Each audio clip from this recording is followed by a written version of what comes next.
Our War on Terrorism by Howard Zinn, first published in The Progressive, November 1st, 2004. I am calling it Our War on Terrorism because I want to distinguish it from Bush's war on terrorism, and from Sharon's, and from Putin's. What their wars have in common is that they are based on an enormous deception, persuading the people of their countries that you can deal with terrorism by war.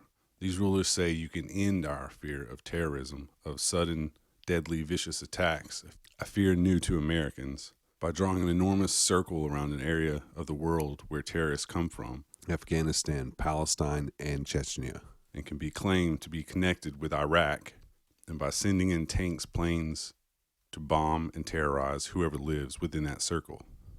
And since war itself, the most extreme form of terrorism, a war on terrorism, is profoundly self-contradictory, is it strange or normal that no major political figure has pointed this out? Even within our limited definition of terrorism, they, the government of the United States, Israel, Russia, are clearly failing. As I write this, 3 years after the events of September 11th, the death toll for American servicemen has surpassed 1,000. More than 150 Russian children have died in a terrorist takeover of a school. Afghanistan is in chaos, and the number of significant terrorist attacks rose to 21-year high in 2003, according to official State Department figures. The highly respected International Institution for Strategic Studies in London has reported that over 18,000 potential terrorists are at large, with recruitment accelerating on account of Iraq. With the failure so obvious and the president tripping over his words trying to pretend otherwise, August 30th, I don't think you can win. And the next day, make no mistake about it, we are winning.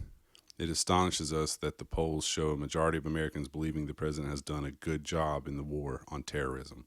I can think of two reasons for this. First, the press and television have not played their roles of gadflies or whistleblowers, the role that the press should play in a society whose fundamental doctrine of democracy, see the Declaration of Independence, is that you must not give blind trust to the government. They have not made clear to the public, vividly, dramatically clear, what have been the human consequences of the war in Iraq. I am speaking not only of the deaths and mutilations of the American youth, but the deaths and mutilations of Iraqi children.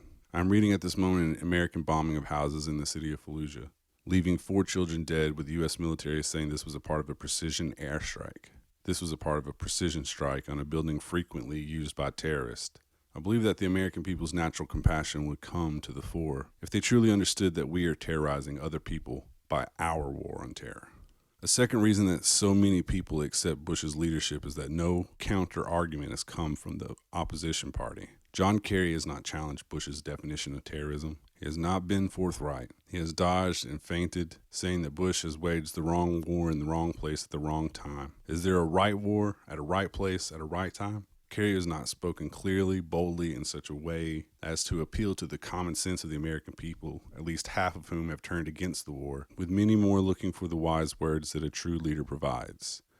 He has not clearly challenged the fundamental premise of the Bush administration, that the massive violence of the war is the proper response to the kind of terrorist attack that took place on September 11th, 2001. Let us begin by recognizing that terrorist acts, the killing of innocent people to achieve some desired goal, are morally unacceptable and must be repudiated and opposed by anyone claiming to care about human rights. The September 11th attacks, the suicide bombings in Israel, the taking of hostages by Chechen nationalists are all outside the bounds of any ethical principles. This must be emphasized because as soon as you suggest that it is important to consider something other than violent retaliation, you are accused of sympathizing with terrorists. It is a cheap way of ending a discussion without examining intelligent alternatives to present policy. Then the question becomes, what is the appropriate way to respond to such awful acts? And the answer so far given by Bush, Sharon, and Putin is military action.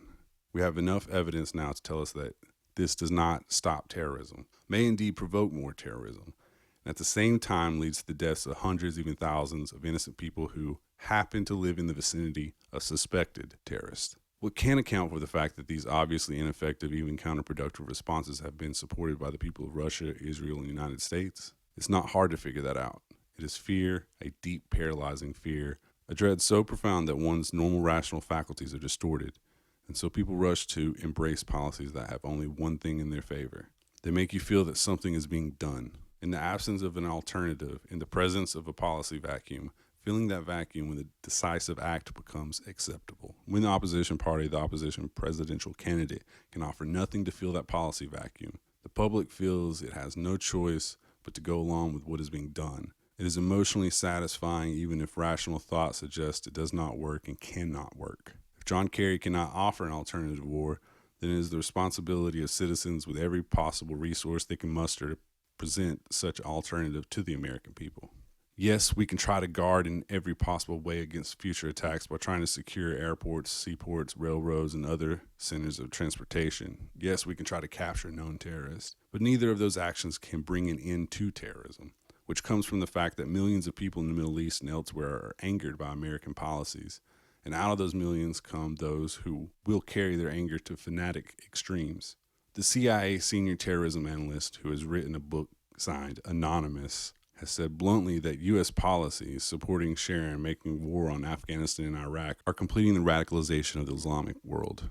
Unless we re-examine our policies, our quartering of soldiers in 100 countries, the quartering of foreign soldiers, remember, was one of the grievances of the American revolutionaries. Our support of the occupation of the Palestinian lands, our insistence on controlling the oil of the Middle East, we will always live in fear. If we were to announce that we will reconsider those policies and begin to change them, we might start to dry up the huge reservoir of hatred where terrorists are hatched. Whoever the next president will be, it is up to the American people to demand that he or she begin a bold reconsideration of the role of our country should play in the world. That is the only possible solution to a future of never-ending, pervasive fear. That would be our war on terrorism. Essay by Howard Zinn, published in The Progressive, November 1st, 2004.